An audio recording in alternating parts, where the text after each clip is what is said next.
Good evening, everybody, and welcome to another edition of Inside the Pigskin. Boy, we got a dandy of a crew today. We got six of us talking football. We are talking about a crazy weekend in the NFL, and I even have some interesting college notes. People wonder why I'm wearing the Jacksonville Jaguars cap. Good reason. Ebling and I went out there and covered this game over the weekend against the Dallas Cowboys. It was a classic. So I had to go out there and put this cap on, knowing full well that's one of the best football games I have ever seen. As I said, the title says it all, a crazy weekend in the NFL. Plus, I have some interesting notes from the college as well as the NFL ranks. With that said, I'll introduce the crew and then we'll get to it because we have a very busy, loaded show. All right. To my right, top, Candy Ebling. Welcome back, Candy. Thanks, Scott. Great to be here. Just came off of Chicks and Salsa with the girls, Terry Johnson, and Jennifer Lewis, right, Candy? Correct. Very good. Well, we're glad you can join us tonight. Smoking Jeremy is back for another round. He was on Fire Up Michigan, and now we're talking inside the Pigskin. Welcome back, Jay. I'm ready to talk some football. I just got through writing a little piece about our Lions. All right, oh boy. I like your little pieces. They're very easy reads, folks. This one wasn't quite as little as most of them. No, that's all right. Don't give it away. Okay, they're little enough compared to what I have to write teaser. Tomorrow. It's a teaser. All right, well that's fine. All right, Mr. And to the lower right-hand side on me is Rick Curdy. Welcome back, Rick. Thanks for having me, Scott. You're very welcome. And we bring him back. I should say he's back. Steve Ballesteri, welcome back. Been a little while. Hey, Steve, let everybody know what you've been doing the last couple of weeks or so. Well, I've had some issues of my own to work through, but then I was up in Fort Walton Beach in Eglin Air Force Base recently. I was visiting my old unit, and I went up there with a couple other guys, and they threw down the welcome mat for us. It was fantastic, and we got to do a lot of stuff in a very short amount of time. So it was a lot of fun for me to go back and see the guys and, go out on the range and put some lead down there. And it was a lot of fun. Well, put some lead in your opinions because we're going to have a lot of them tonight. And last but not least, my running back, the one I hand off the rock to, wearing a cap tonight, Mel Farr Jr. Welcome back, Mel. Great to be back, guys. How's everybody doing? Doing all right. Getting ready for our Christmas break here. But we're glad that we're going to end this year on a very strong, loaded note. All right. With that said, we'll get to topic number one. Let's talk about the continued success of Brock Purdy. Last win, 21-13 at Seattle. Quarterback controversy and Trey Lance on the road. I don't know. But I'll let you guys. We're going to start off with Rick Curdy on this one. I said this from the beginning, and I'm going to say it again. Trey Lance is going to be a bust. They overreached with him. I don't like him. Everyone wants to say about Jordan Love being a bust when he hasn't even played. I'm sorry. I don't see this with Trey Lance. And I think the 49ers know they made a mistake. Garoppolo's been playing good. They said that they might bring him back next season. Purdy looking pretty good. I know it's only been a couple games, but he's looking pretty good. So Trey Lance, like I said, I think they've had buyer's remorse with him for a while. And I've never been a big fan of him. So do they have a controversy? Yeah. Garoppolo and Purdy. I think Trey Lance will be gone. Rick, you're making analogies where you actually feel like you're sounding like a journalist. Am I rubbing off on you or what? I guess so. I'm just, like I said, I'm Mr. Opinion. I'm just giving my opinion. Yeah, but you're making journalistic analysis. That's a compliment whether you even understand it or not, Rick. Okay. I appreciate it. Thank you. No problem. Yeah, you've come a long way compared to where you started, but that's good stuff. All right, we'll turn over to Steve Ballesteri, our resident Patriots reporter, about Mr. Purdy. This first time you've actually had a chance to think about this guy. Yeah, I mean, I've been watching him. He's extremely impressive. The one thing I found that was fascinating with him after the first game where he played, I think it was Connor Orr from SI did a story on him.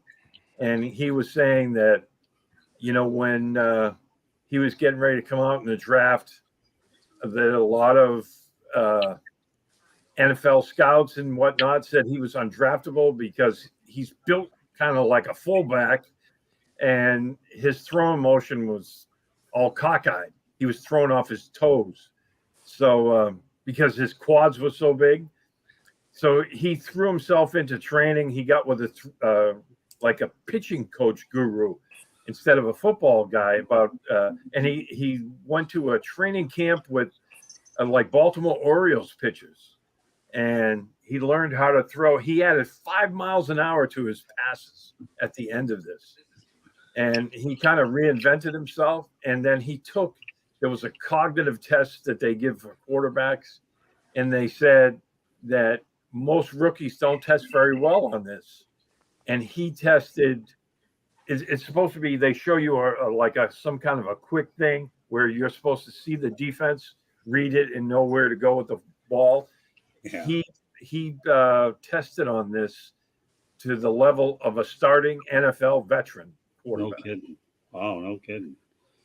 But I think he's played extremely well. I think they're going to have a competition next year. I don't think they're going to wash their hands with Trey Lance right away. They've invested a lot in this kid.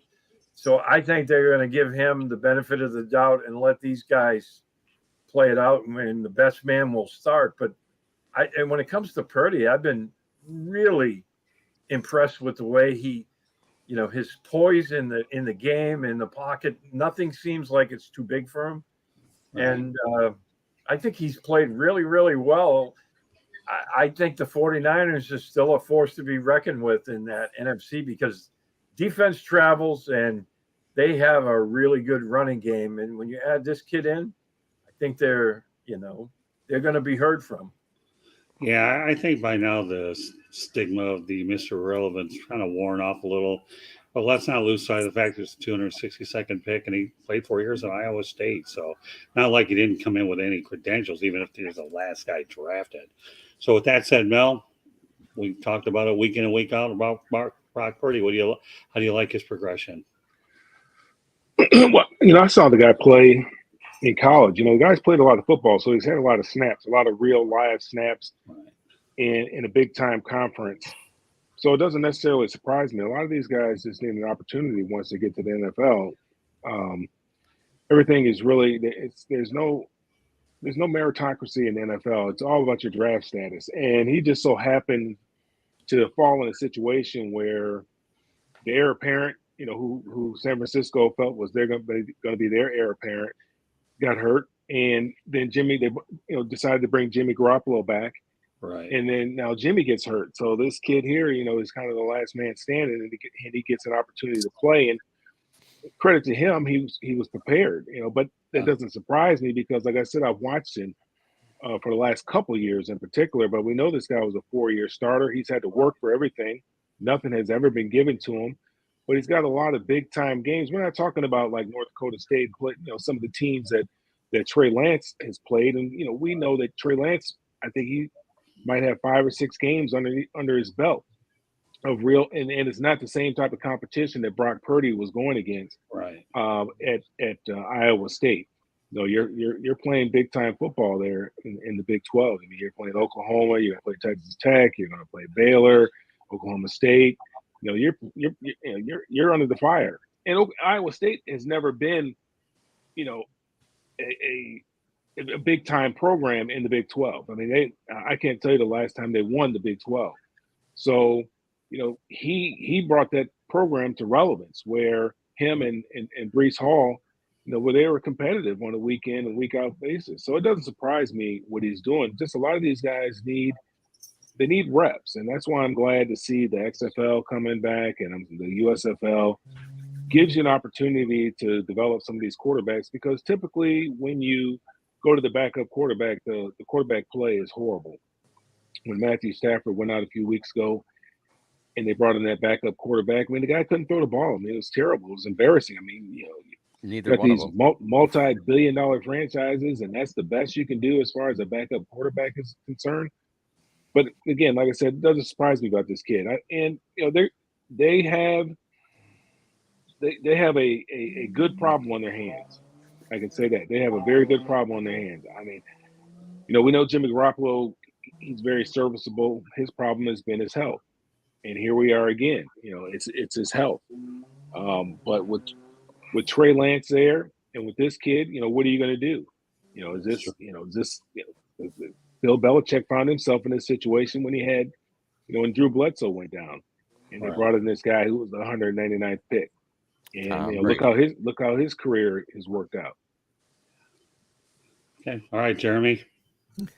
Brock Purdy, and what I see in him is a younger version of Jimmy G. He's a game manager.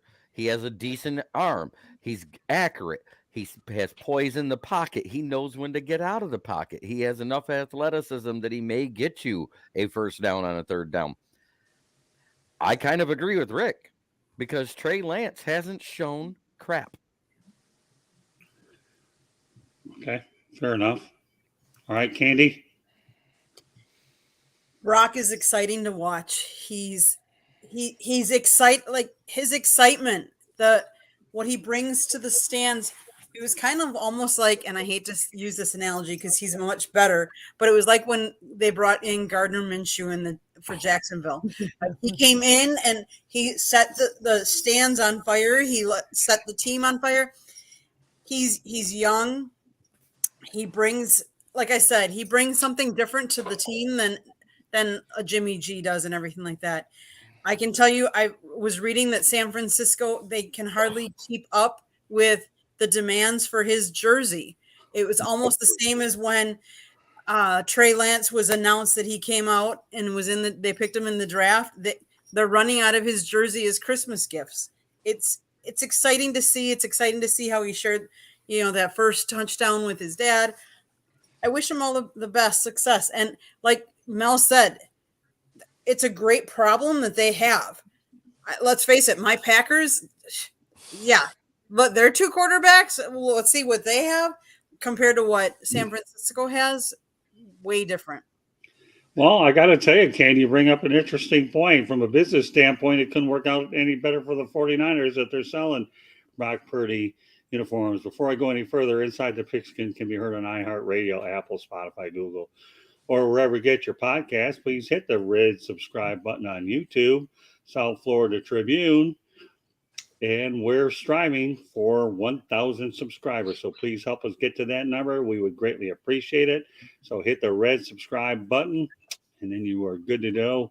You get all of our live streams as well as our remote stuff. A lot to get to.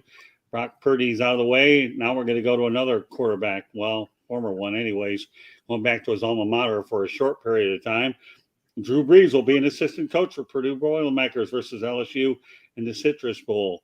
And as I mentioned, versus LSU. So I'm going to ask you guys in a moment, is coaching in his future? But I also want to point out something else, that Graham Harrell has been named the new offensive coordinator, and he played for the late Mike Leach. Prominent quarterbacks at Purdue include Bob Greasy, Mark Herman, who was involved in the John Elway trade from Baltimore, and former Detroit Lion Gary Danielson. And when I talk about Mark Herman, he was involved in the famous Elway trade. So I think you're going to have a lot of good firepower between Brees and Harrell in that bowl game. So I guess the main question in here is, I just like to get Harrell in because it's good that he's going to be able to get an offensive coordinator job. But the real question is this, okay, is Drew Brees coaching in his future? All right, I'm going to go back to the same order that we have. We'll start off with you, Rick. Drew Brees coaching material. Why not? I think he's trying something new. The broadcasting didn't work.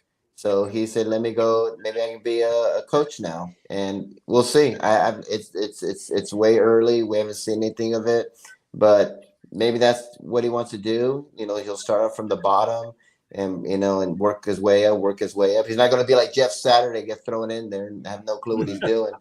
So work your way up a little bit, and who knows? He could be a head coach. Look at Trent Dilfer. He's a UAB, and you see a lot of these players now becoming head coaches, pretty well-known players now. So Drew Brees, we'll see what he does. Give him a couple of years, and if he becomes a head coach, we'll see. But is it in his future? Sure, why not? Like I said, the broadcasting didn't work, so maybe he wants to be a head coach. Steve?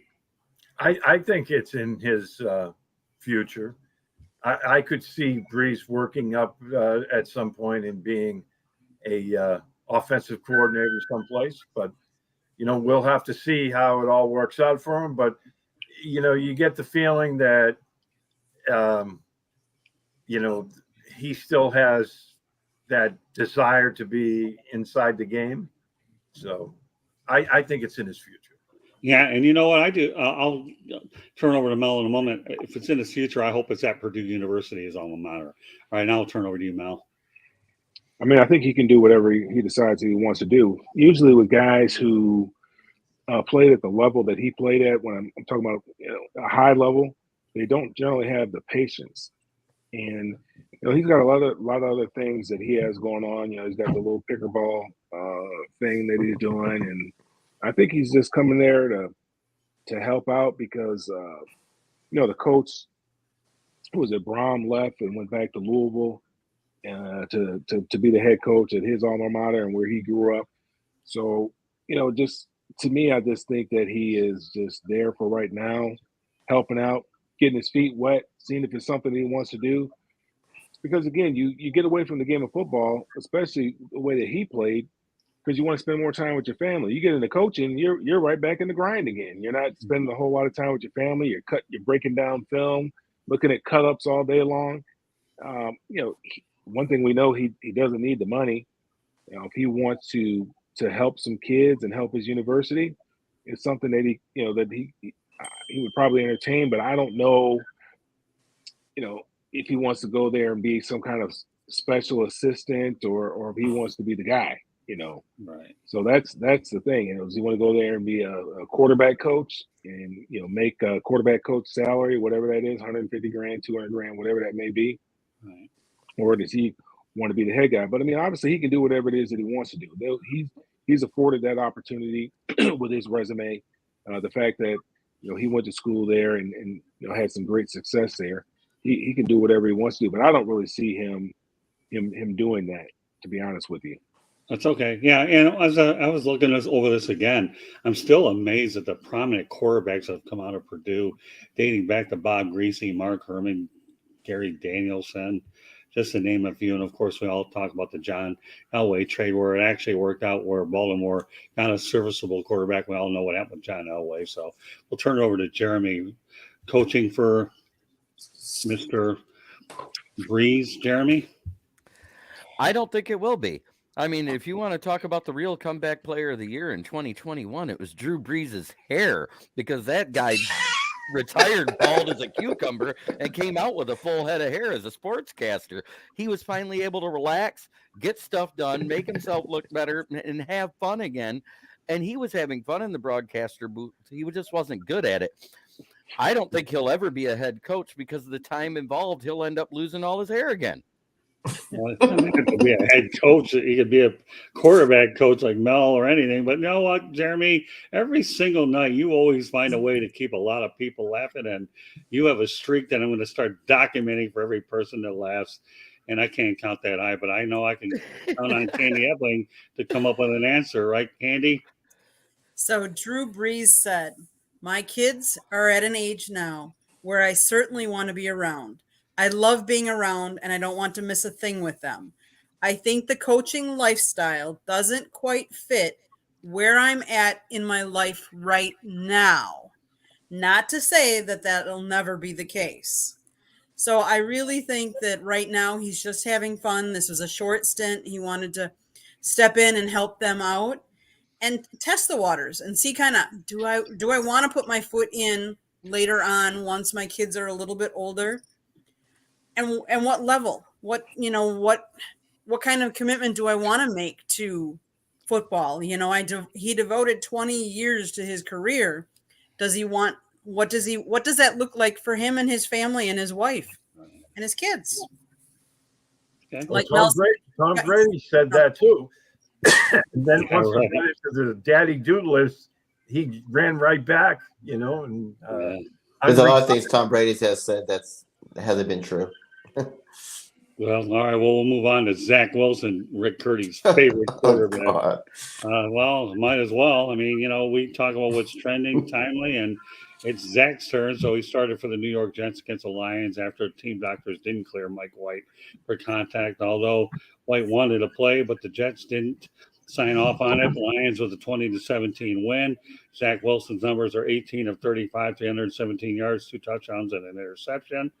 And actually, believe it or not, the Boca Raton Bowl is in progress right now, and that's where Zach Wilson shredded Central Florida. I don't have a score; don't really care for it. No vested interest. But when you talk about the fact that Zach Wilson's going to get an opportunity to start again this week with the Jaguars because Mike's still out. All right, Rick, you voiced your comments off camera. Now you can voice them on it against Zach Wilson here because we don't think you have a whole lot of kind things to say about this guy. No, he's a bust. He's a spoiled, entitled brat. He's a bust. His whole teammates hate him. The only reason he's playing because Mike White's hurt. Mike White looks great. I'm impressed with Mike. We talk about Purdy. I'm impressed with Mike White. He's got the poise and demeanor. He's got the respect of the locker room. I mean, there are people saying that they'd rather have Joe Flacco than Zach Wilson out there. Did he play good? He played better, but he's been awful. He's Ryan Leaf 2.0. The Jets whiffed on him. I don't know what was the big – I never liked him from the beginning. I thought he was incredibly overrated, but that's the Jets, But I think they have some good with Mike White, and they have a good, decent quarterback, a journeyman, and Joe Flacco. But he's only playing because Mike White's hurt.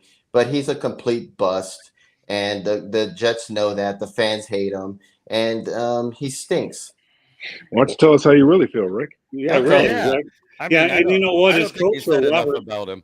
yeah, Go his coach Robert Saleh says we're in the instant coffee age, so everybody seems to go out there and react to that. And yes, But you know what? Saleh said some snide comments about him as well. And that's his head coach, so I mean, that's how they Well, feel about him. No, Yeah, that's but now not he's what he standing. said, though.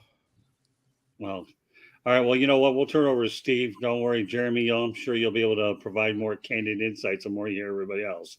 But Steve, some thoughts about Zach. Well, I'm not a big fan of his. I don't think he's a bust at this point, but I still think he's the third quarterback on that team. Now, whether he can develop into something, we don't know yet. It's only year two. I don't think so because I've watched him play against my team, and those are probably the worst games of his career. Right. So, I mean, I'm painting that a little, and plus the fact that I'm biased against the Jets because I don't like the Jets being. Well, tell me how you really So feel. I'm not going to say a lot of really positive things, but I will say that they have a legitimate, really good defense. Right. And until they lost their running back to a season-ending injury, they looked like they were primed to make some noise this year. I still think that Wilson isn't the guy this year. I'm not even sure they're going to make the playoffs this year, but if they do get in, they're not going to go very far with him. Well, I personally don't declare a quarterback a bust until at least year 3. That doesn't mean they can't get bust status, but 3 is when I go. Mel, you played the game. What's your take on this? I was never very high on to begin with. Those flash in the pan guys, I always have a concern about them. And he was one of those combine workout warriors.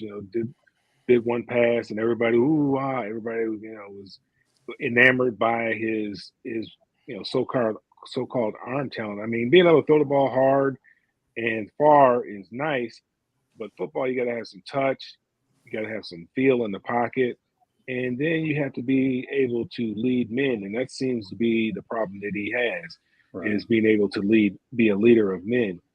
He kind of reminds me of a Johnny Manziel, so to speak, that he's just happy with the fact that he made it to the league, and he's really not concerned about anything else, trying to improve his play. Right. He's in the brightest of lights. He's in New York City, Right. and it's unfortunate for him, I guess. But Robert Saleh, I mean, he was there when they made the decision to draft this guy. So I mean, he was in the draft room talking with the general manager and the scouts, and they made the decision to pull the trigger on this guy. So you got to dance with the girl that you brought. Now, I'm not going to say like Rick saying that he's a bust, but it doesn't look very good for him at this time. In particular, because it looks like his teammates have lost confidence in him by that comment that he made. Did he feel any responsibility? I think it was Yeah. for the defense. The defense has been playing lights out, and he's playing like boo-boo. So it's Well, going to be very difficult for him. yeah, it's taken a while to recover from it. Has had time, 3 games to think He may about never it. But now, recover. I mean, he may Right. never recover if he plays back poorly. He will never recover. that's true, because then he'll totally lose the confidence already. Yeah, But now look what he did. Some of his receivers were showing some frustration with him in that game as well. Okay. All right, Jeremy. Zach Wilson right now looks like a quarterback that came out of college just a year too soon. He needed another year of seasoning in college. He has the arm talent. He has the athleticism. What he doesn't have is that activity from one ear to the other. That space right there? It seems to be devoid of good decision making at times. He tends to float his long ball, which technically there could have been 5 more interceptions yet in that game Sunday versus the Lions, but we'll take the one we got because Jerry Jacobs was the only one with the intuitiveness to jump the route. That being said, he's not horrible, but he's not good. That's the bottom line. He's got a big arm. He can throw the ball deep. His tagline is the best one in the NFL right now, and I'm not going to say it because, there's a lady present. But still, he only went to Brigham Young because their mascot was the Cougars. He was just sorely disappointed when it was the animal. All right. Well, you know what? Quit while you're ahead, Jeremy. We'll let the lady take over. Oh, now you're going to make me follow up on that? Come on. I don't know. So the one thing I'll give Zach Wilson is he's reached out to Steve Young, Drew Brees, and Kurt Warner for advice. So those are some good guys to reach out to, but too little, too late. It grow up. That's my advice. It is. His comments, as young as he is, he hasn't been in the league long enough to make those kind of comments. And when you make those kind of comments, the rest of your team is not there. Let's face it. We've all talked about Aaron Rodgers making comments, and look at how his team is performing this year. Now they're starting to come back, but Aaron's way more proven than Zach Wilson. And look, they're still getting the same results. Why did they come back and start playing for him? He finally shut his mouth and just started playing football. Yes. If there's ever a time when I'm glad I'm a moderator, instead of part of the panel, it's when guys like Jeremy B say things like that. So I'll let all you guys take care of it. I can just sit here and laugh. Hello, Jennifer Matthew Lewis. How are you, Jen? We need to put this girl up here. Yes, Jennifer. Hi, Jen. Hi, y'all. Yeah, you're part of our double. Love. Yeah, there we go. Good old Jennifer. God love Jen, her. I love your 2 bulldogs. There you go. Hey, thank you to the Jags for beating up on the cow pies. We appreciate it. All right. Well, you know what? We got some more comments in the chat room. I love it, Candy. You know who's in charge of reading those, right, Candace? Yeah, Zach Wilson does need to grow up. Now people can't even bring their moms to a pet because of his tagline and antics. That's Big Dan Davis. That's sad when that's all you're known for. That's one of my fans. I love Big Dan. He has great takes. That was good. Oh, this is becoming more fun by the time. The last show. I mean, we gotta Oh, we are. Hey, listen, zing it up.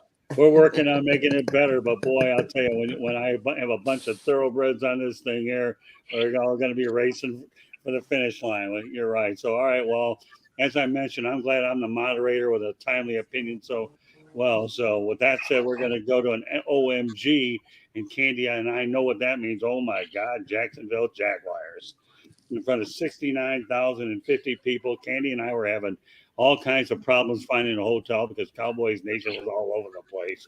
The Jaguars win 40-34 versus the Dallas Cowboys in overtime. I'll break down the numbers. Dak Prescott, 23 of 30, 256 yards, 3 touchdowns, 2 interceptions. One was a costly one to Rayshon Jenkins in overtime. That went 48 yards. Trevor Lawrence, tell you what, I had an opportunity to talk to Trevor Lawrence for a moment or so, talking about Trayvon Walker. Hopefully we'll get that out there, at least in one of my columns there. But anyways, Trevor Lawrence, 27 for 42, 318 yards, 4 TDs, and interception. And Zay Jones was the beneficiary of those touchdowns because he had 3 of them. Now get this, and I know that Dan Quinn, if you're looking for a job, you're not going to get it this way. But the Cowboys defense gives up 503 yards. Running back Travis Etienne had 19 carries for 103 yards, and Doug Peterson's doing an amazing job. And I'll say this about Dak Prescott: he's had 9 interceptions since week 10. No one else in the NFL has more than 5. All right. You know what? I like the order that we're going. I like having Jeremy on the back so he can cook up his one-liners and make him crazier. So, Jeremy, you're positioned properly, so think it through so we can keep laughing at you, okay? I got you already covered. I'm sure you do, but we'll start with Rick, okay? And, Steve, I don't know how often you work with Jeremy, but, boy, this guy is unbelievable, and I think you're getting to feel that you guys have more fun together now. I've created this 6-man thing. Well, I gotta tell him something once we get through this. No problem. All right. Well, Jeremy knows. Stick around after post. All right, Rick, go ahead. Since you chastised Zach Wilson, well, what about the Jaguars game? That was unbelievable, wasn't it? Now I can finally say something nice because I actually have respect for Trevor Lawrence. I've loved Trevor Lawrence. I saw him at Clemson. I said this guy's going to be a superstar. Peyton Manning, the poise, the intelligence, the calmness in him. No surprise that he's doing great. We all know why he didn't really stink. I mean, it was just Urban Meyer just didn't want to be there. He's too busy going to bars and all that stuff, and he didn't want. He didn't want to be there. But I mean, no surprise with him. No surprise that the Jaguars have improved. They got a much better coach than Doug Peterson. Great coach, great guy. I had him as my coach of the year when the season was just like they didn't even have a game yet, and I said he'll be coach of the year. They'll be much improved. I love what Jacksonville's doing. I love the owner because even though it hasn't worked out, he tries. He has passion. He's got lots of money. He puts so much money, and you can tell he really wants to win. And so I like what they're doing. Love Trevor Lawrence and Dak Prescott. I'm sorry, Cowboy fans. You're not going to win a Super Bowl with Dak. He's extremely overrated. He's another Tony Romo. You're not going to win nothing with this guy. Well, I will tell you this. Doug Peterson has one of the best sense of humor I've ever seen. Right, Candy? Remember I said I got 2.5 questions out there? Explain to the audience what that was like, and then I hit him with the trap game question. But, Candy, go ahead and paint the picture for the sense of humor that Coach Peterson has. So Scott, in his journalistic type question, says, I've got a 3-part question. And Doug goes, wait a minute, go slow. I'm not that young. He loves ice cream too. Yeah. And then, of course, I hit him with it. Then I wasn't allowed a follow-up question with Trevor Lawrence, but whatever, because of time constraints. So with that said, Steve, you being the old journalist here, what are your thoughts about what the Jaguars did? Well, I think it was a very exciting football game. And, the Jaguars are starting to get it figured out. I mean, they didn't start off well this year. But, they're starting to get it figured out. They have a good coach now. They're learning how to win. And, these last, I'd say, month or so, Trevor Lawrence is starting to get it figured out a lot more. I keep hearing something. Yeah. But anyway, I think he's starting to get it figured out. Things are looking much better for them. I think in a year or so, they're going to be making some noise in the AFC. Well, we have a comment from a guy named Travis Holmes. And you know what, Candy, put that on the screen. I met Travis Holmes over at the game. He's going to be one of our contributor coming up here on Inside the Pigskin and the Sports Exchange. Travis is a super nice guy. And I'm going to tell you right now, I'm looking forward to he's another one of our future teammates. So Candy, keep putting his stuff up. And you got Mel, Steve, Rick, everybody, get familiar with Travis Holmes. He will be on here with us one day for sure. So he was at the game, and I've met a lot of great people in venues and so forth. So can I say something to Travis? He's throwing more interceptions than any quarterback right now in a short week span. So I love you, Travis, but it is what it is with him. All right. So with that said, okay, Steve, you got all your comments in about the Jags game before I turn over to Mel? Yes. Or is there anything you want to add? All right, Mel, take it from there. Well, it shouldn't surprise anybody that Jacksonville's playing this well. I mean, Doug Peterson's a good coach. Why he got fired from Philadelphia, I really don't know. I think there was some conflict between him and management, ownership, or something. I'm not really sure. But I mean, the guy was just a couple seasons removed from taking Philadelphia to the Super Bowl and winning the Super Bowl. So we know that he's capable of coaching, and we know who his quarterback was, and what he was able to do with that quarterback, who has not found any success since he's left Philadelphia. So you get him a good quarterback, and with his philosophy, the way he deals with people, it's no surprise that Jacksonville. I don't think anybody here is surprised. Maybe it's surprised that it happened this quickly, but I don't think anybody's surprised with the success that Doug Peterson is having down there in Jacksonville. For Dallas, obviously, you'd rather lose now than in the postseason. And if you're going to have a hiccup, now is the time to have that hiccup, because when you have that hiccup 4 weeks from now, that means you're on your way home. It's vacation time to hit Cancun. So maybe it's a wake up call for the Cowboys. They're maybe starting to believe a lot of the press clippings about themselves, and ran into took this team lightly. So if you're going to lose a game, now is the time to lose it. Get that get that out the way, and now focus on finishing the season strong, and then making sure you get into playoffs and take advantage of that. Yeah, not that I really care to promote other platforms, but the only one that couldn't hear Stephen A. Smith squawking would be those that aren't paying attention. And he doesn't care for the Cowboys, and he's made his feelings known throughout the week. But yet, to Stephen A.'s credit, he is saying that Dan Campbell should be considered for Coach of the Year. But, and that's a rare compliment coming from a guy like him. And we know kneecaps, you're wearing it. But with all due respect, the Cowboys have been getting ridiculed all over national media as well. And, rightfully so. I asked Coach Peterson whether or not he felt it was a trap game, with people and your program. And he had a really good answer for it. We'll break it down eventually. But, they're not going to be a trap game for too many more teams. And I can say this before I turn over to you, Jeremy.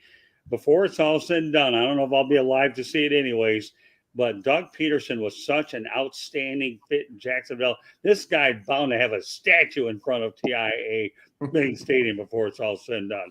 You talk about the best fit pop. He's a down-to-earth guy. I enjoyed my time with Coach Peterson as well as everybody else there. The guy is as intelligent as he could. And, it was interesting to watch Candy's reaction, because she's got Peterson, who has 2 Super Bowls against McCarthy, but we'll turn that over to her in a minute. But Jeremy, give me your thoughts about the Jaguars' incredible victory over the Cowboys.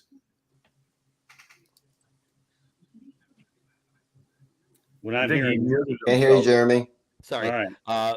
Great game for the Jaguars. They got there, tied it up, got to overtime, and that pick was 100% a bad pass by Dak Prescott. That being said, whether it's Dak Cousins or Kirk Prescott, neither team are going to win a game in the postseason, because they both choke in the postseason. Both of them have 2 wins in primetime or playoffs, and the rest of them are losses. Fair enough. All right, Candy. Okay, so to go back to your question, Mr. Scott, that you asked Doug Peterson, do you want to see this get to the point where the Jacksonville Jaguars are no longer a trap game, that people are going to start taking your program a whole lot more seriously? Doug's response: well, I don't get into a lot of that, as much as I want our team to understand that we need to be playing meaningful football games in December and January. And we've put ourselves in that position. So I'm proud of the guys for doing that. Our season could have gone sideways 3-4 weeks ago, and the guys weren't going to let that happen. I don't get caught up in all those storylines and all that coulda, shoulda, wouldas. It's just a matter of those guys in the dressing rooms believing in themselves and getting the job done. On a side note, do you know what the Philadelphia Eagles did on yesterday? They sent 35 cheesesteaks sandwiches over to the Jacksonville Jaguars, thanking them for beating the Dallas Cowboys. And yeah, Excellent gesture. they Excellent did it. gesture.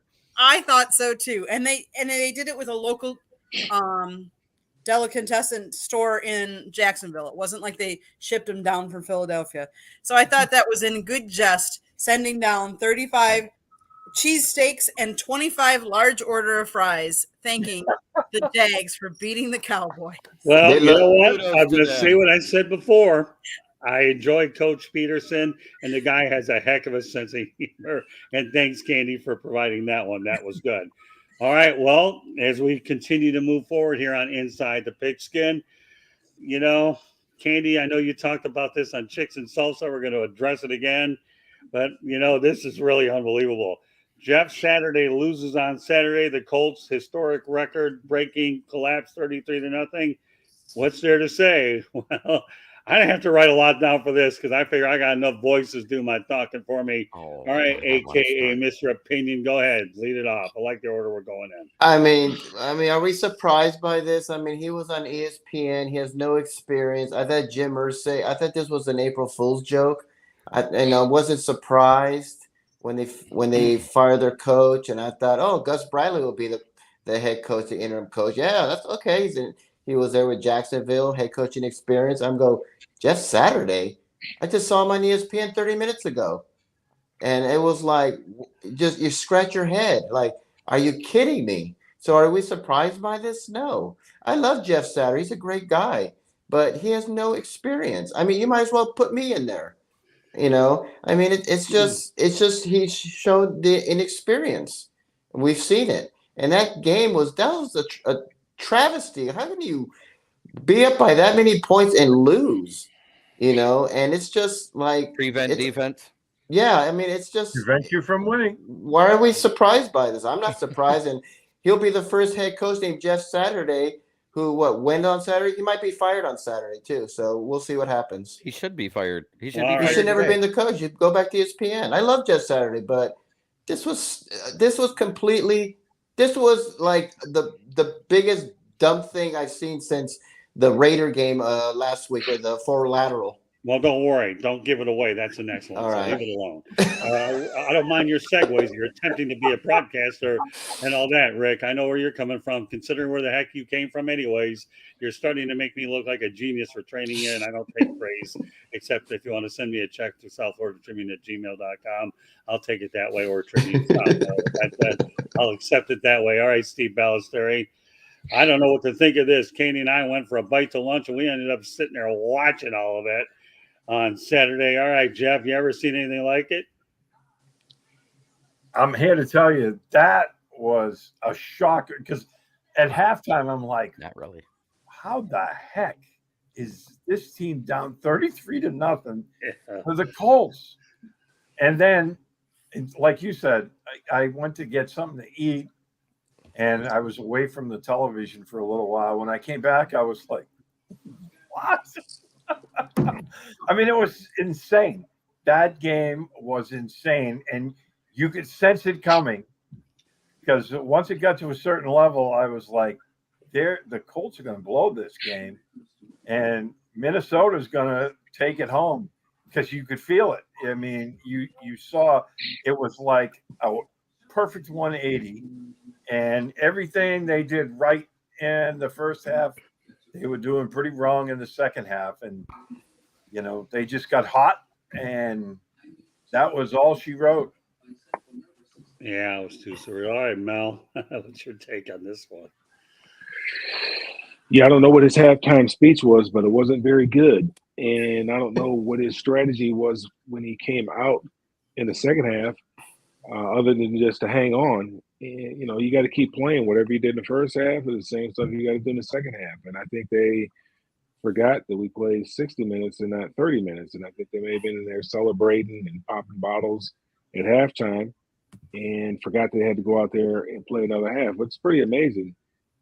I just I didn't see any of the game. I just happened to see the highlights and saw they had this historic comeback. It's pretty amazing. I mean, that's pretty tough to do, considering the fact that those other guys get paid too.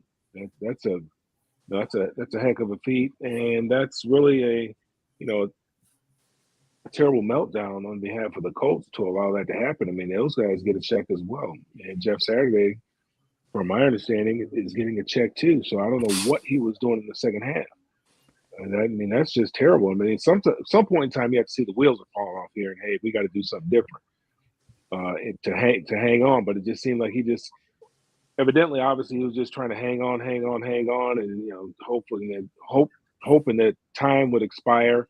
And when he opened up his eyes, they would have still been ahead. But unfortunately, that's not the way it works in the NFL. I mean, Minnesota has a lot to play for. They have a lot on the line. Got a new coach there. Guys are hungry, and for whatever reason, Indianapolis came out in the second half and laid an egg. Yeah, Candy's going to go ahead and read my comments about Doug Peterson when it's her turn. But I asked him about the old Minnesota comeback as well as Yogi Berra. But go ahead, Jeremy. What's your take on that? If anyone was surprised by this, evidently they forgot the Super Bowl where Matt Ryan was leading 28-3 at the end of the third quarter when Tom Brady had his big comeback. 33-0 is not safe with Matt Ryan as your quarterback. Between a prevent defense and his poor decision-making late in games, it's a bad combination. It's less on just Saturday. I picture, I can hear the voice at the beginning of the My Name is Earl show. Except you show Matt Ryan laying on his back, being sacked, throwing the football, and it says, "Hi, my name is Matt Ryan, and I bet you wonder how I got here." All right, well, you know what? Before I turn over to Candy, Travis has another good comment I want to put up there. The Vikings went from calling 70% zone in the first half to 60% man in the second, but also didn't the Colts have only had one offensive TV out of those 33 points. It was two, but I get it. Yeah, good point. All right, we'll turn it over to Kate. What'd you come up with? So I'll get to yours in a minute. Managed 102 yards of offense in the second half. Their defense gave up 436 yards in halftime. I don't understand how you go from scoring like you did in the first half to not being able to score in the second half. You can't tell me that Minnesota at halftime made that many good adjustments and that you can't make any adjustments.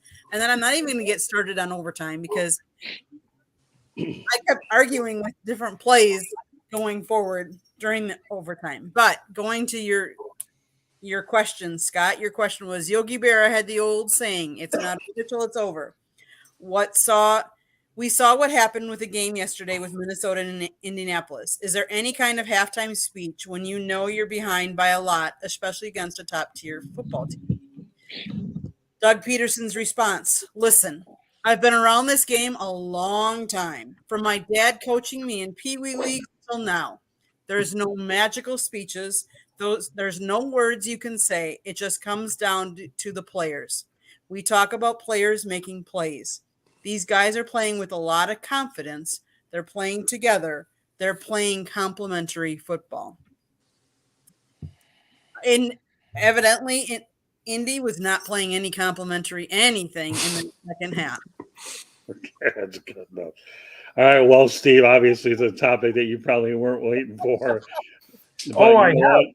But you have been. But we're going to start off with Rick because we're going to leave you there. I mean, hey, listen, I told you guys when we had a lot of good stuff going into the finale this year, I meant it. So, and we always try to do anyways, but this has just been such an exceptional week with the triple header that we had on Saturday, let alone the good Thursday night game, plus what culminated on Sunday. But we all know by now about the New England Patriots epic lateral for the ages that gave the Raiders a 30-24 win. I'm getting tongue-tied with that score, and that 30-24 score was a popular one over the weekend. All right, Rick, this was in Stanford recreated, but I don't know what it was, but I know the only thing it was a New England loss. Josh McDaniels beat Belichick in the weirdest way possible. It was the Raiders season has just been so bizarre. They've blown so many leads, and then they have a win like this. This is the most stupidest, most idiotic play. I thought the Leon Lett when he was ready for the touchdown and BB came and slapped it. I thought that is the most idiotic play that I've ever seen. And it's like, hold my beer, because a 4-0 lateral, I mean, you only do that when you're trailing and you're trying to keep the ball alive. You don't do that in a tie when you're getting ready to go to overtime. I have no idea what they're thinking about. Belichick is probably beside himself.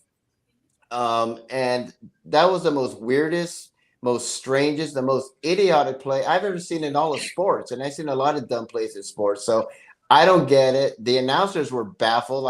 They're like, I don't understand why he did that. I don't either. It was crazy, weird, and I probably will never see anything like that again. So it was definitely a crazy, crazy day in football. And we're not even talking about the Tampa Bay. They choked too in that game too. I saw that whole game. That was another tale of another Rick, half. I have a feeling that you have a crystal ball that you're looking at what my topics are. So, maybe you might be coming down here to Florida sooner or later and start looking at this stuff, because somehow most people have 2 eyes, but your 4 eyes look like they're 8 eyes, and your 8 eyes look like they're 16 eyes. Make it a segue. Well, don't worry. I will after I get to 4 other people. But all right. Good job, Rick. You and Jeremy on a roll for different reasons tonight. But anyways, you guys are used to working with each other on Wednesdays, even though there won't be an exchange tomorrow. All right. Well, Steve Ballister, the only thing I can say is, while Rick Curdy attempts to create segues with a minimal amount of journalistic experience, we will use that segue, Steve, to give you the floor on this one. Good stuff, Rick. This was, I sat there and, there was a very, I'd say, questionable touchdown before that, which they tied the game. But that has nothing to do with this, because, the Patriots got the ball and they were just running the football, killing the clock. And I get it. They're playing for overtime. And, Ramondre Stevenson actually had a fantastic game. He ran for 172 yards. And I'm thinking to myself, they're in good shape going into overtime, because that Raider defense is getting gashed on the ground. And what better way to win in overtime is by leaning on that running game when guys are getting tired. And then, they ran that draw play. At that point, I was like, why are you running a draw now? Why don't you just take a knee? Because bad things can happen when you run the ball, when you're not going to score at this point. And then Stevenson broke into the secondary, and I was like, wow, he has that's physical toughness that he could break it. But once I saw him surrounded, by 3 or 4 tacklers, I'm like, okay, just go down, play for OT. And when I saw him lateral it, I was like, this is not going to end well. I could see it. This isn't going to end well. And then Jacoby Myers, who's a really good player, he did the unfathomable, because he threw the ball backwards 20 yards toward Mac Jones. And when you look at the tape, and I have several times, there's nobody behind Mac Jones. So he can't lateral it back. And if you're thinking Mac is going to run 50 yards through 11 guys, I want some of that, because it's got to be some good stuff you're smoking. So there was absolutely no reason to do that. The boneheadedest play I have ever seen. That's better than that fake punt the Colts try to run on the Patriots when they had no blockers. The Colts are off the hook on that one, because this one takes the cake. And I'll tell you how bad it was. The Patriots radio crew, the color guy, Scott Zolak, was a quarterback for New England. Yeah. And if you've ever heard a Patriots game on the radio, Scott is considered a homer, and I think that's putting it really lightly. He said after the game, this is the dumbest football team I've ever seen. Really? And I'll tell you what, earlier in the game, I don't know if any of you guys happen to watch it, the Patriots had a great drive. They went 87 yards. They're on the 3-yard line, 1st and goal. They ran Stevenson up the middle. Now they're on the 1-foot line.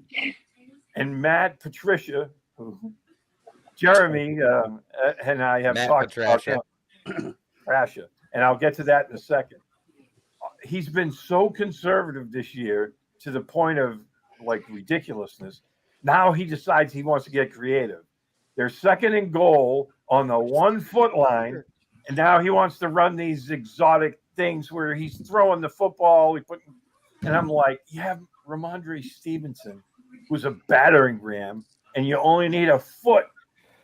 And he decides he's going to throw it. And of course, everything gets discombobulated.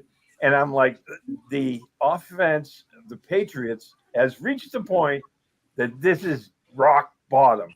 But as somebody said earlier, hold my beer for a second, because then they came up with this lateral play. It was absolutely stupid. And then Bill Belichick, after the game, was asked about it, and he said, "We made a mistake." Made a mistake. Like, that's like saying that I wrote in my post-game call. That's like saying the Titanic had an ice problem.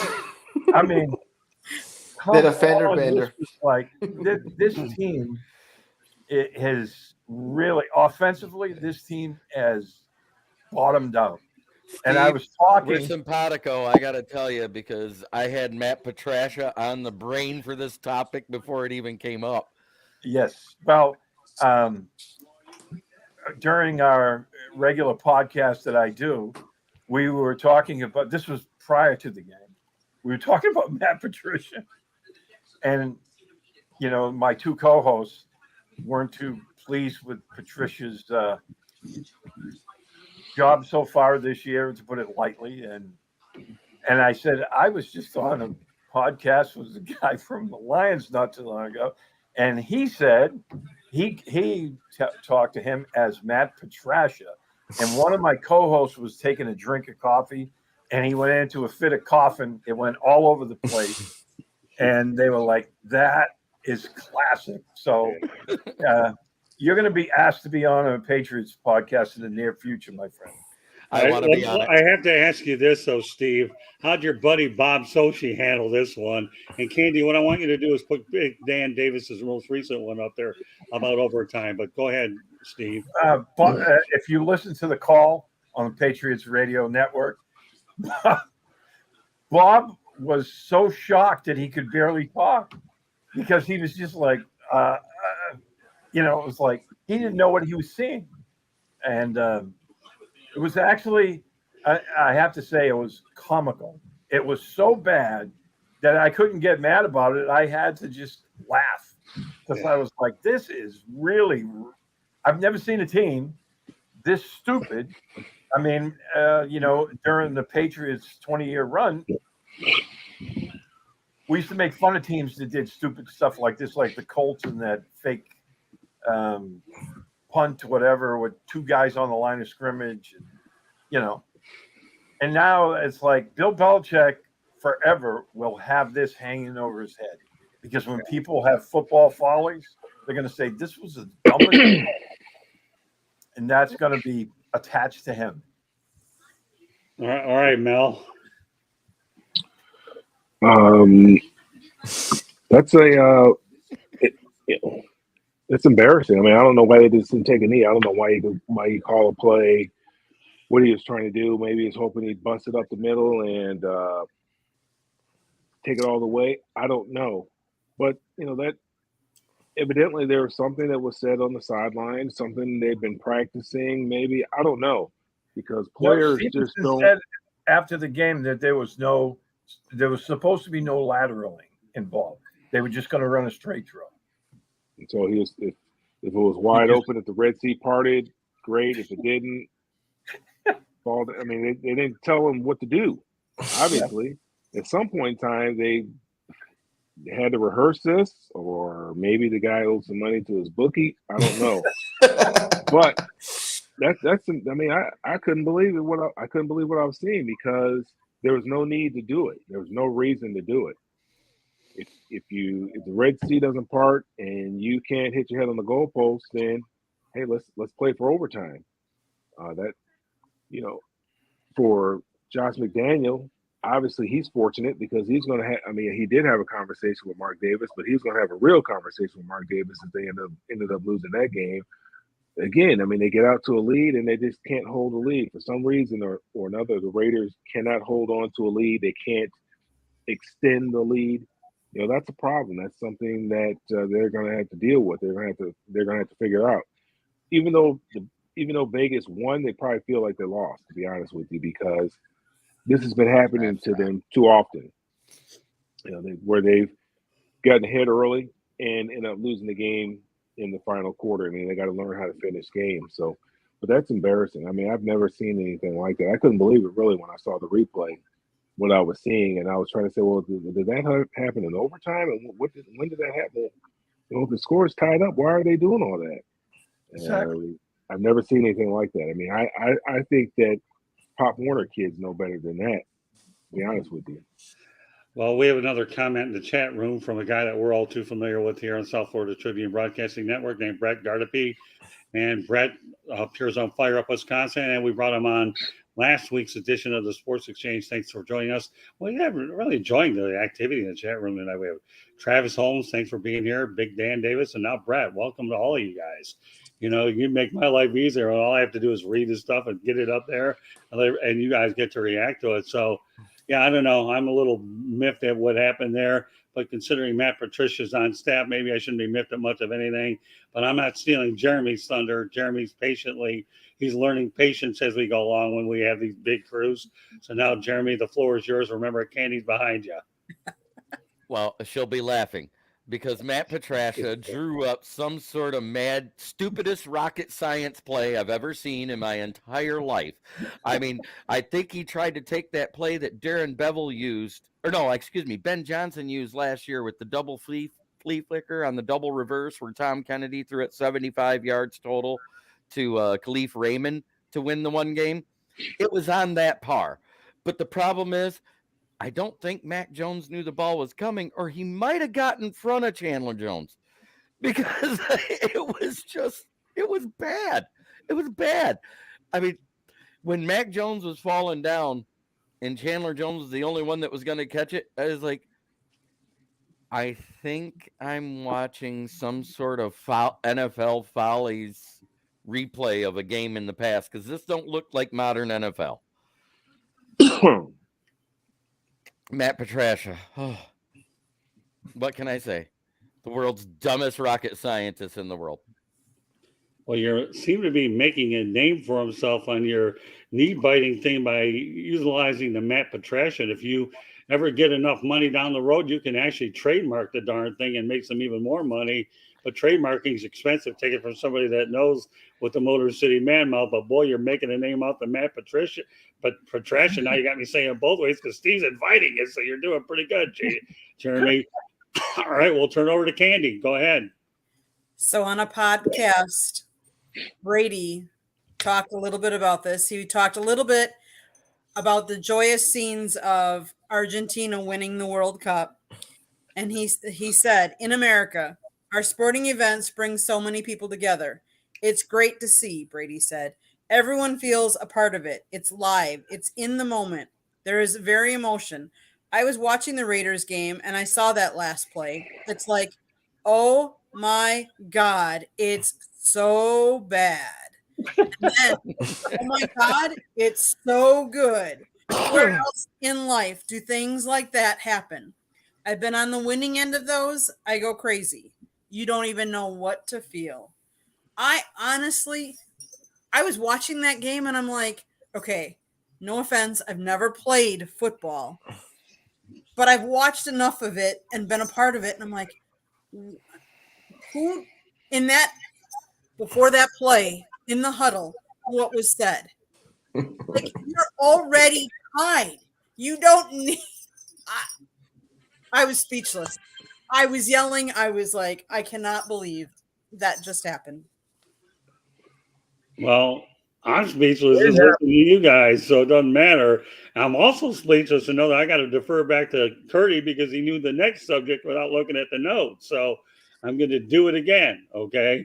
All right, Rick, see me segueing me all the time, but Candy, before we do that, Big Dan is at it again. So let's go ahead and give Jeremy his rah-rah business before I go to the next one so we can all laugh at that. Take it for whatever you want there, Steve. You guys can read it. I don't read this stuff. We just put it out there for people to look at. So, you guys getting anything out of Big Dan Davies is on a roll today, or what? Yeah, he's Patricia. We all know that he's a terrible coach. We've seen the Belichick tree, and it's not very good. The only one that's done a good job is Bill O'Brien. All the rest have been bad. Okay.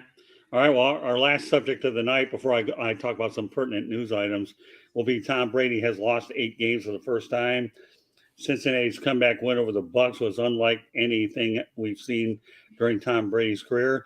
Tom Brady is now 89-1, went up by 17 plus points at home. Cincinnati 34-23. Rick alluded to it. Well, my goodness, there you go. Now you get your 2 cents on this one, Rick. But before you do that, Brett Gardepy, hey, as a Packer fan, he was great. One less team to worry about in the NFC North with him around. All right, so go. All right, Rick, the floor is yours. Well, I've said this before. Tom Brady should have retired when he won the Super Bowl with Tampa Bay.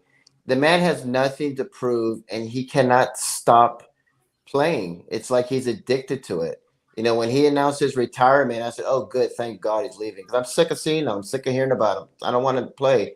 And now he's he's a 45-year-old man. He looks like a 45-year-old man. And the more he stays, the more he's going to look bad. He is constantly contradicted himself so many times in his interviews. He said that he wanted to get out of the game. He didn't want to miss seeing his kids grow up. That's not true. He said he would retire once he couldn't be an elite player anymore. That's not true because he's not elite anymore. He still thinks he's like the Tom Brady of old, and he's not. He's an old man. He should retire. He threw 2 costly interceptions. That was a bad game. Losing Gronkowski hurt him. I think he thought he would come back and give it another shot. And Gronkowski is the opposite. He wants to get out of the game, make his money, and I'm gone and doing other things. Tom cannot stop playing. He should retire. Should have retired already. Is it going to hurt his legacy? Not really, because people are going to think about all the greatness he's done, but he doesn't look good. And then he's thinking about maybe coming back again next year. He's contemplating it. But it's not going to end up good for Tom. So, and it was not a good game at all. And kudos to Joe Burrow and Cincinnati. I think maybe Matt Ryan was disguised as Tom Brady, and maybe that's why the Buccaneers blew that lead. All right, we'll turn over to Mel. Yeah, I really hate how this season is going, particularly for Todd Bowles. I think that Bruce Arians thought he was teeing it up for his guy to, be able to have a Super Bowl run here with a veteran team. But, they've had some injuries. But the biggest thing is people have figured out how to get to Tom Brady. And they also understand that Tom Brady doesn't want to get hit. And if you bring some pressure up the middle, he can't move. He's not going anywhere. If you get some pressure in his face, it makes it very, very difficult for Tom Brady to do the type of things that he wants to do. They don't throw the ball downfield because Tom Brady doesn't want to hold on to the ball long enough to throw the ball downfield because he does not want to get hit. I watched the way that they attack the tackles. There's no speed rush. It's just collapsing. And these guys are just catching, and then next thing you know, they end up in a lap in Tom Brady's lap. And as long as unfortunately, you can see that age is starting to catch up with Tom because Tom really, really, truly does not want to get hit. And you see, there's a lot of frustration there with him, Byron Leftwich, some of the play calling. He doesn't look like he's having fun. That's for sure. So, do I expect to see Tom Brady play again next year? I couldn't say. I really don't think so. I hope not. It cost him a lot to continue to play. It cost him a whole lot for him to continue to play. You want to see a guy like him, go out on his own terms. But he had an opportunity to do that a couple of years ago when he won the Super Bowl down in Tampa Bay, or with in Tampa at the stadium in Tampa, and he really has nothing to prove. I don't know why he continues to play. He has nothing to prove. That team is not very good. They're hurt. They don't run the ball very well. Defensively, they're not the same as they used to be. And there are a lot better teams in the NFC than Tampa Bay, and it's going to be very, very difficult for them. I mean, they play in a poor division. Nobody's above 500 in that division, so they're going to have a chance to get to the playoffs. But what are they going to be able to do once they get there? Because every team that they face they're going to be good football teams. Okay, we'll turn over to Steve. Can you hear me, Steve? All right. Well, we'll go ahead and Candy, send him a message that he's up. All right, Steve. We'll talk about Tom Brady. Steve? All right, we'll try. Yeah, can you hear me? Yeah, Yeah. we hear you. There we go. All right. Okay, yeah. My internet's going in and out, but I heard most of what Mel said, and I agree. I mean, Tampa has no running game this year, and that's what was a big part of their offense the year they won the Super Bowl. I mean, with no running game, the offensive line's been banged up. And teams know they're going to throw the ball, and he's just not up to the task right now. I mean, even his trusted receivers chemistry this year. Yeah, I mean, let's face the reality. All right, Jeremy. Sorry, I made a comment in the private chat that made me lose it a little bit. But No, that's anyways, tell me something new. Brady should have hung it up last year when he said he was going to, but after being at home and the honey-do list kept growing and the kids weren't listening and arguing back and forth, he said, F these kids, I'm playing football, and that's why they're divorced. Okay, that's fair enough. All right, Candy. Tom's used to winning, and he's come out and said, in life, you're not entitled to winning. No one's guaranteed tomorrow. You know, what is it teaching him now? You know, why should we feel like we're just entitled to win all the time? We're not. That's just not what life's all about. I think he's actually learning some life lessons this year that might be hard to digest. And he's lost a lot this year. So will he come back next year? I think he will, because I think he still has that desire to play the game. And until he's done with that desire, he'll be on the field. Well, we got $375 million coming from Fox whenever he wants to take it. That's for sure. But if he does come back, I don't see it in a Tampa uniform. I can see him going somewhere else. I'll leave it at that. All right. Well, I'm going to go over some pertinent news items here that I think are really worth bringing up, and you guys are free to comment on them after I get done listing them, because I have 5 pretty intriguing ones. The NCAA is granting Oregon's tight end Cam McCormick a 9th year of eligibility.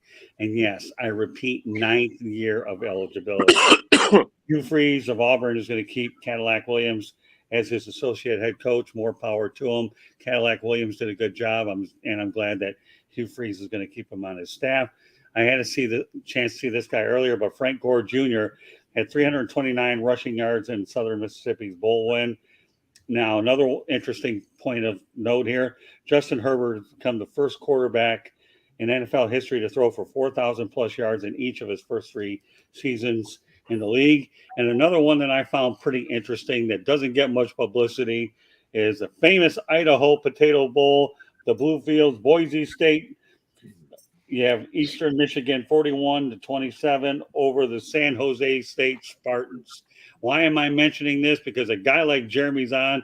We're so used to talking about the Michigan State Spartans. Kudos to the San Jose State Spartans in Eastern Michigan. Eastern Michigan doesn't get a lot of love, but got to throw them on here anyways. Once upon a time, I think they were named the Hurons, but because they got upset with all the Indian business, they decided to make them, I think, the Eagles or something like that. So right. So if I understand correct. So I gave you 5 little nuggets. Each and every one of you can comment on any of them. I think the most intriguing one out there is the NCAA granting Oregon's tight end Cam McCormick his 9th year of eligibility. I never knew that you could go 9 years in college, but it just goes to show you what you live and learn with all these red shirts, blue shirts, white shirts, whatever you want to call them, for every exception. This guy here, no disrespect, because old-time TV was good. Welcome back, Cotter, with all the sweat hogs, but this guy is not a sweat hog, and if he's sweating, it's not like that anyway. So anybody want to take a stab at Oregon's tight end, McCormick? Go ahead, Jeremy. Well, I mean, if he gets drafted, what's he going to be, like 32 years old? Yeah, right. Another Chris 90 years Linky, old. right? Wait, no. He will be exactly 28 years old after he's graduated. So it will be Brandon Whedon at the tight end position, a guy that won't be able to run, won't be able to block, probably not even catch the ball because he's so old. He already passed his prime before he goes in. Good Lord. It makes no sense. I understand a 5th or 6th year. I thought I because of was the the whole only guy COVID thing in. 9 years. Hey, listen, it took me 5 years to get through 4 years of college. I guess that was probably the norm back then. But anyways, Brett Our Gardner. generation partied a lot. That's understandable, Scott. Well, not me. I paid my way through school and working at the Tampa Tribune. It took me every ounce of that coin to get through. All right, I'm going to go on to Mel Farah. He likes talking about coaching things. So, Mel, give me your take on Hugh Freeze keeping Cadillac Williams as the associate head coach. I think that was a mandate, wasn't it? That was part of the deal that Cadillac I was don't going to be know. there, wasn't it? I thought it was. He said in his press conference he was going to keep him. Yeah, but I think the university wanted Cadillac to stay there as well. I mean, I think that was a part of the deal that, hey, you can come here, but Cadillac's got to stay. He's not going anywhere, and I think that's good. I mean, Cadillac seems like he seems like a great man. He did a good job for the university while he was the interim head coach, but I think he has a lot of respect from the players, and I think they wanted to keep him to try to keep some continuity with the recruiting as well. The last thing you want to do is have a dip in your recruiting, especially in the SEC. Where it's extremely competitive. So I'm glad to see Cadillac have an opportunity to stay on and continue his coaching career, and also to continue mentoring young men. Well, I'm happy Frank Gore Jr. is following the footsteps of his father, but 329 rushing yards at 3 football fields plus. That's unbelievable. I don't care what level of competition. If it's at the FBS level, it's still pretty good. And, Frank Gore, we all know, I know from the Miami days, suffered 2 knee injuries and had an incredible career. So, and he actually started out at FAU and then transferred over to Southern Mississippi. Do you have some thoughts on that, Jeremy? Yeah, not only did Frank Gore Jr. have a fantastic day, 329 yards, I don't care who you are, what level you're playing at. Defense is supposed to stop you eventually. Evidently, that defense doesn't know how. There's another defense that struggled to stop a running back over the weekend, and that was Jordan Menza from Fresno State. Washington State that O-line made wider lanes than the Lions O-line did for our running backs. I mean, he ran for 210 yards and 2 scores in that game where Fresno State kind of housed the Washington State Cougars. Okay. All right. And of course, a subject that probably could have been a topic, but I mentioned it, Justin Herbert, 4,000 plus yards. All you guys want to take a crack at that one? I don't care. Go ahead, Rick. He's a great quarterback. I've heard people say Herbert's not really playing that good this year. He's a great quarterback. I really honestly didn't know how he would do. I saw him play when he was a quarterback at Oregon.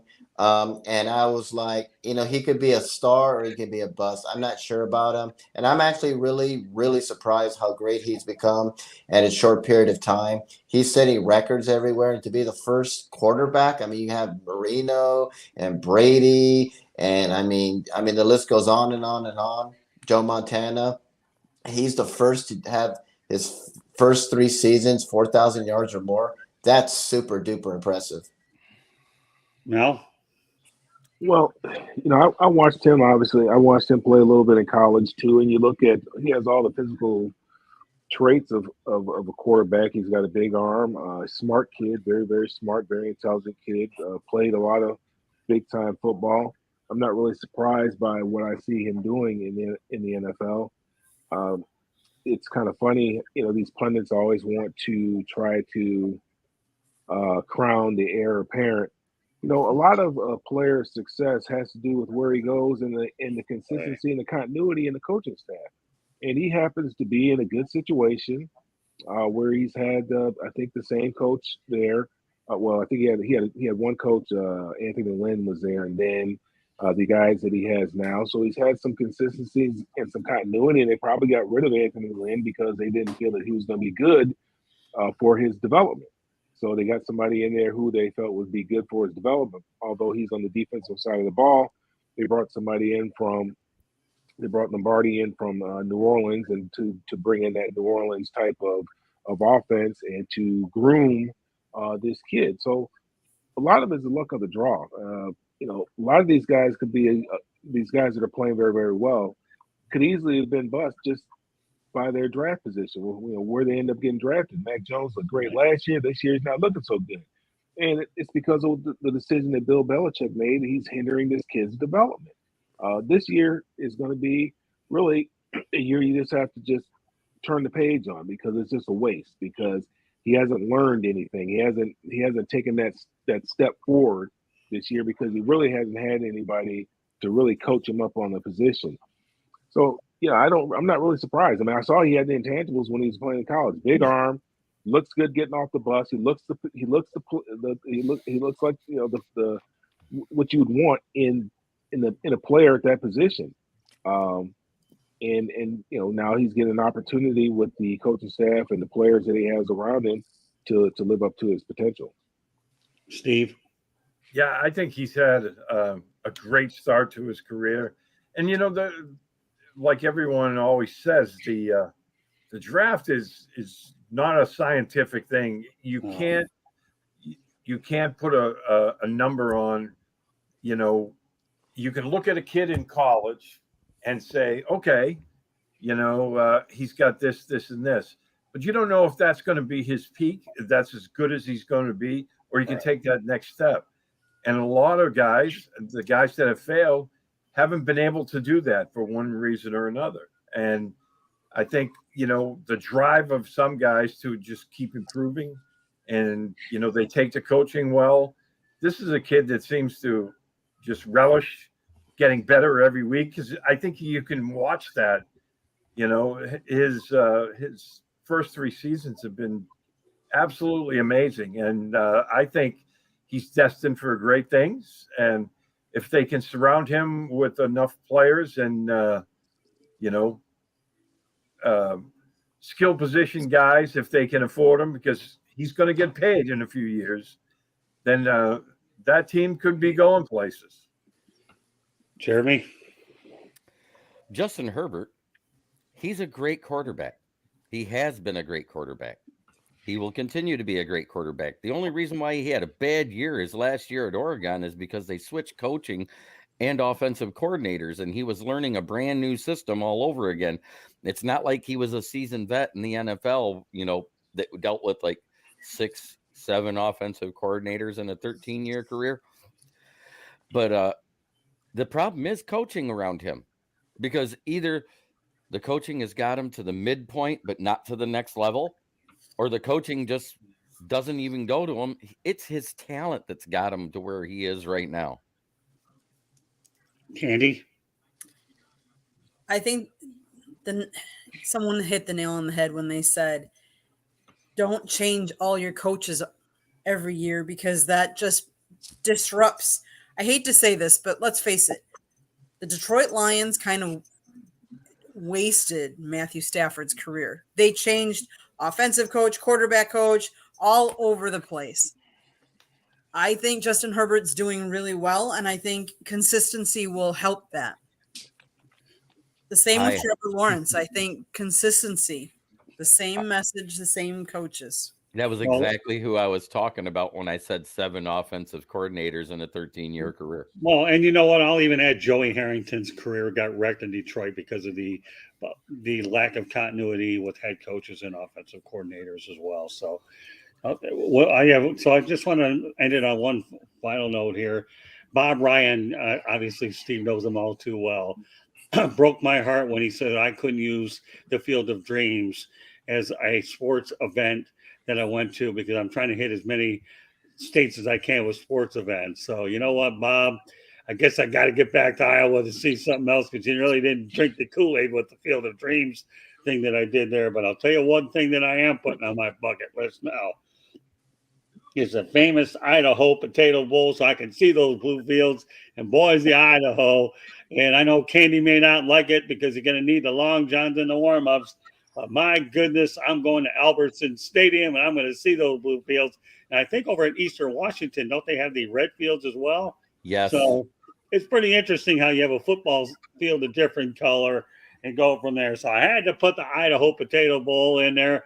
And our friends over at First Take, when you get Stephen A. Smith to talk about that, it's worth bringing on our platform. Not that I think he's a god, although he's really good. Okay, but I do generate ideas watching these other people to try to hopefully bolster how I go about being a student of this industry. So, but when he brought it up, I said, let's put it on this show and talk about the Idaho Potato Bowl, anyways, in the blue field. So, hey, I'm gonna tell you, they keep that bowl game going every year, and they seem to get some pretty good opponents.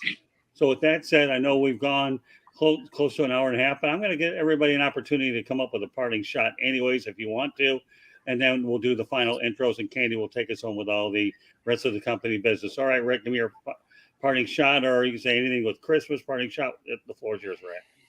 Well, the Arizona Cardinals were eliminated in the playoffs, and you know what I say about that? Good. They deserve it. I hate this franchise. They sabotage Steve Wilkes after one season. You get rid of him after one season. You draft a first-round quarterback and trade him after one season. And coincidentally enough, Josh Rosen was signed to the practice squad with the Minnesota Vikings. So it's like, 8 teams? So, they're a train wreck of a team. Cliff Kingsbury is the most overrated coach in all of football. I mean, he was 6 games under 500 at Texas Tech, and his only claim to fame is that I coached Patrick Mahomes. Big deal. Who cares? So, you know what, Arizona Cardinals, you deserve everything you have. You have a franchise quarterback who cares more about video games than reading his own playbook, who's immature and needs to grow up like a Zach Wilson. He's another spoiled, entitled person.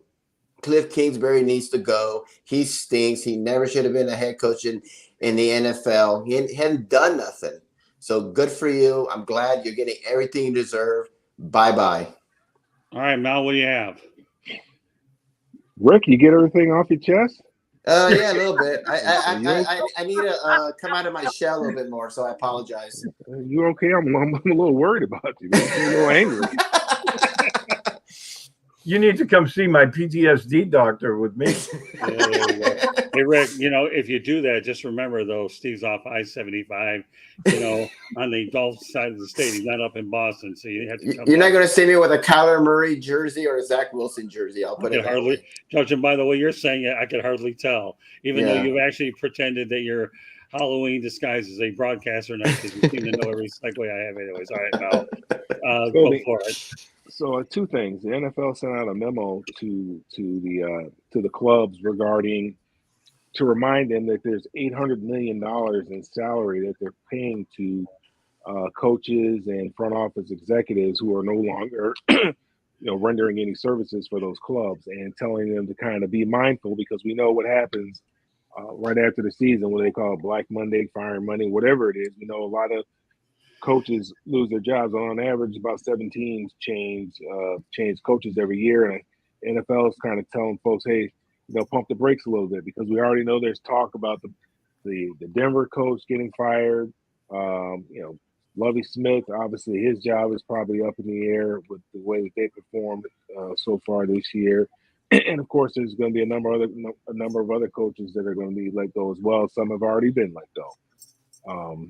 So the NFL is kind of telling, hey, maybe before you go ahead on this firing spree, just take a look at what you have on the books already, and they kind of broke it down by team, how much you have on the books right now. I mean, the Giants are paying 3 coaches right now. They're paying 3 head coaches. They're paying the guy that's there now, Joe Judge, and Pat Shermer. They're still paying him. The other thing I want to talk about is UCLA flipped a quarterback that was headed to Oregon, and now he's coming to UCLA. He is from Michigan, went to King High School in Michigan, led the team to state championship there. He's the number, depending on what publication you look at, he's in the ESPN. He's the number 3 rated player overall at the position. I think he's the 3 rated player overall. I think he's number 3 overall at the position too, because there's 2 quarterbacks ahead of him. The guy that's going to USC, Peyton Manning's nephew, Arch Manning, and then this kid here, number 1 player in the state of Michigan. And we're looking forward to great things, bigger and better things at UCLA. All right, Steve. Yeah, I saw that that same thing about the NFL with $800 million being paid to guys that are no longer working for the teams that paid that. And I was like, man, that'd be A a lot of good, money. I mean, if somebody wanted to pay me like 30 or 40 million to go away, sign me up, coach. But no, I just wanted to say, this being Christmas season, it's time to, do what's the right thing with your loved ones and family, spend time with them, because as I found out this week, life is very short for some folks, and lost a couple people that, was kind of a shock. So take care of each other and yourselves out there, and, make sure that you spend as much time with your family as you can, because you never know. Great stuff, Steve. All right, Jeremy. I want to send out a personal thank you to Peyton Manning for the Peyton Places episode that happened right after Week 8's loss to Miami, because he grabbed Keegan, Keegan and Peele. Keegan is the one he grabbed, the one that announced the pick for us when we drafted Malcolm Rodriguez. He also grabbed Jeff Daniels and took him to Ford Field with a bathtub full of whiskey and salt, and did a curse lifting ceremony. And ever since then, the Lions have won 6-1 to have a 7-7 record and a half game out of the playoffs. Who holds the tiebreaker over those Packers too? Okay. Told you, Mel, they're going to go 9-8 this year. All right. Yeah. All right, Candy, what's your parting shot? So I know this is Inside the Pigskin, and I know this is a football show, but before Sunday's football games, there appeared a soccer game, and it was one of the better soccer games we have seen in World Cup history. Now, to the exciting fans that love the sport, they had a parade in Buenos Aires, Argentina, where the bus, what moved, they said, I think it was let me get that. It moved so slow that it was a snail's pace for more than 4 hours through the throngs of humanity. Before the overland parade was cut short, they put all the guys in helicopters and flew the helicopters over all the fans. Kudos to all those fans out there that were enjoying it. It's just too bad that they had to go to that level, because most of the fans then didn't get to see the World Cup or the players, because up in a helicopter, they're too high up. But what a great game. What a great way to start that crazy Sunday we had in the NFL. Yeah, and what's interesting is before we saw the Jaguars game, they actually had the World Cup final in the press box, and we were watching it there. It was interesting when you walk in there, but the people in attendance got football and football all on the same day on Sunday. But my parting shot and comment is actually an interesting one. Up until Sunday, one of the greatest games I ever saw was when the Detroit Lions defeated the Dallas Cowboys on Monday Night Football over at Texas Stadium. And I'm going to tell you, the Lions would end up winning it with a field goal. And I was on the field at Texas Stadium for 25 minutes. And it was just the most remarkable game that I've ever seen until Sunday. The Jacksonville Jaguars, and we reiterated it earlier, maybe Doug Peterson didn't look at it as a trap game and loves the storylines, even though he's got to hear them anyways. But I'm going to tell you what we saw on Sunday with the character of the Jacksonville Jaguars, to me, certainly puts this into discussion as one of the greatest football games in the NFL I've ever seen. And I've seen Super Bowls that were great too, so I probably lump them up there.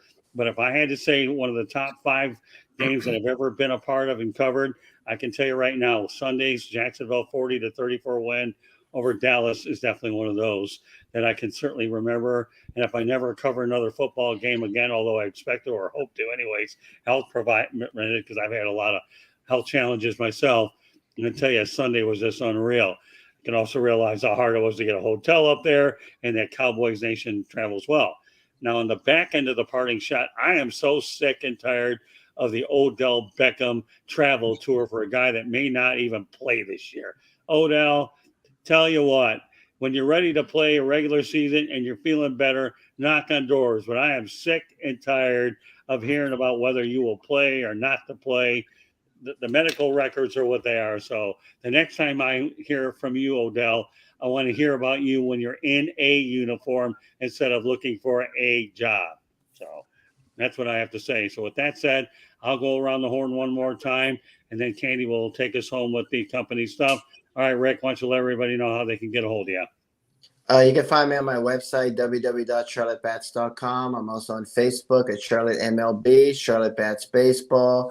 I'm on Twitter at Charlotte Bats Baseball. Instagram is Charlotte Bats, and you can find me on LinkedIn under Rick Curdy. And my email address is cltbatsbaseball@gmail.com if you have any questions. Okay, we'll turn it over to you, Mel. You can reach me on all the social media at Melfar Jr. That's Facebook, Twitter, Instagram, LinkedIn. And then you can follow what we have going on here in Georgia and also up in Michigan for the youth at melfar.org. Okay, Steve. Yeah, Steve B SFG on Twitter, also on Instagram, and then Facebook at Steve Balistreri. I also write for a military site, which I just had a couple of things posted today. And you can always find me on Twitter or Facebook, because life's never boring in the football world. Oh, and that's the truth. And you know what, Steve? I'm glad that you were able to make it to our last edition of Inside the Pigskin for 2022. So it's really glad. I know you're a regular staple on the show with Mel and I. And of course, we'll bring Jennifer in some point later. And of course, Jeremy's making his way all over the place anyhow. But that said, I'll segue to Jeremy. Go ahead. Well, you, as you well know, I've been pimping myself out like a hooker on Navy payday. I've been on so many podcasts lately, I can't keep count. But that being said, you can find me on the South Florida Tribune channel every Monday, and occasionally on here, occasionally on the Sports Exchange, and whatever else Scott needs me to do, because I'll do it. Why? Because that man lets me write for him under the Motor City Tribune heading. I am his Lions editorialist. Look me up there. You can also find me on Facebook at Jeremy Ballrick. You can also find me on the Motor City Kneecap Biters page. I started when we hired Dan Campbell, and I like the guy so much, I named my podcast after him on YouTube. The channel is Kneecap Biting with Smokin' Jeremy B. And on Twitter at Smokin' Jeremy B, where you'll find many of the writings, many of the shows that I do with these guys, and also my own shows, opinions, and everything else. And if you follow me, I follow you back, because I'm not rude. Well, you know, I got to tell you, Candy, I want you to point out kudos to the people that participate in the chat room, and then you can give our stuff one more time. Okay, kudos to Brett Gardaby, Big Dan Davis, Travis Holmes, and Jennifer Matthew Lewis. And that would be the ones that chimed in today. We appreciate all the comments that came in. If you want to reach us, first of all, you can email us, southfloridatribune@gmail.com. Email us ideas, anything you want. Subscribe to our YouTube channel, South Florida Tribune YouTube. Just hit the red please subscribe button. Catch any of our other shows. We have 108 Stitches Baseball Talk. We have Fire Up Michigan, Fire Up Wisconsin, Fire Up Florida. 108 Stitches Baseball Talk, Inside the Pigskin, Sports Exchange, No Limits, you name it. It's on there. Something is out there for everyone on our YouTube station. Go to our website, www.South Florida Tribune. Catch Jeremy's writing, catch Scott's writing, catch these podcasts, and much, much more. If you want to advertise, call Scott 954-304-4941. If you want to listen to us audio, catch us on iHeartRadio, Apple, Spotify, Google, or wherever you get your podcasts. Please hit the red subscribe on YouTube. We're trying to strive for 1,000 subscribers. Come on, make 2023 our year. And Can I add something to that for you, Candy? And You call him if you want to sponsor our YouTube channel, because that'll help cover the cost of StreamYard. Come on, help us out. Small businesses everywhere, Michigan, South Florida, come on. Because that's what I do, is I approach small businesses because they don't have a venue that'll be as cheap as sponsoring a show on YouTube. Look at this. Steve, What? you know, Jeremy, to me, just like you, Mel, Rick, is the ultimate company guy. We get the one-liners and the banner with them. And, I guess I can say this. We've acquired some great talent in 2022. I expect to do even better in 2023. And No Limits is the show to watch out for. I plan to do a lot of one-on-one interviews as well. So we have a lot of good projects in the works. Can I time out for a second? Sure. And if any of you have seen, there's ESPN is now doing podcasts where it's all females. We'll catch Sideline Sports, 3 Chicks in a Pod, or Chicks in Salsa. It's all chick shows, and we did it before ESPN. Look at Chicks that. and salsa is pretty good. Yeah. I Yeah, like well, commenting there. You know what, Jeremy? I've never seen a guy get around quicker than you. I wish I could run as fast as you with the dial. Oh, I don't run anywhere, but I do run through that internet. That's what I mean. GMTA, great minds think alike. I don't want to keep these guys up past their bedtime, but I do want to thank everybody tonight. Jeremy, Rick, Mel, Steve, Candy, for staying up a little later. I said we had a very busy show tonight. Try to cover a lot of as much as we can to keep you all caught up.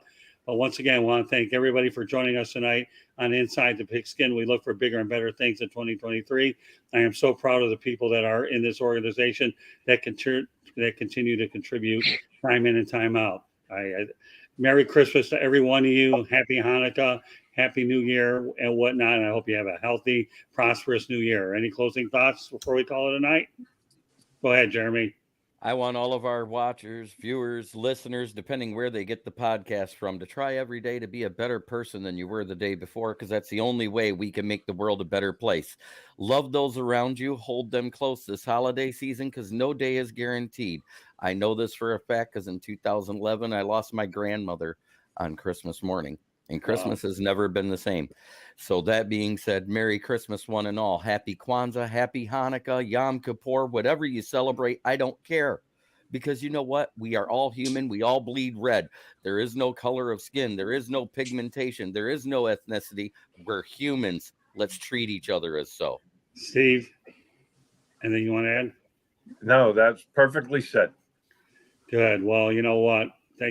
Thanks for letting us be a part of your evening tonight. On behalf of Candy Ebling, Smoking Jeremy, Rick Curdy, Mel Farr Jr., and Steve Ballesteri, my name is Scott Morganroth, Motor City Madmouth, who can also be reached on Twitter at Tribune South. Thank you for joining us on this edition of Inside the Pigskin. We'll be in touch with more shows, updates, and releases. Meanwhile, enjoy your holiday season, and thanks. God bless to everybody. Have a good evening and Happy New Year. And once again, Happy Holidays and Merry Christmas. Good night now. Spade and neuter your pets.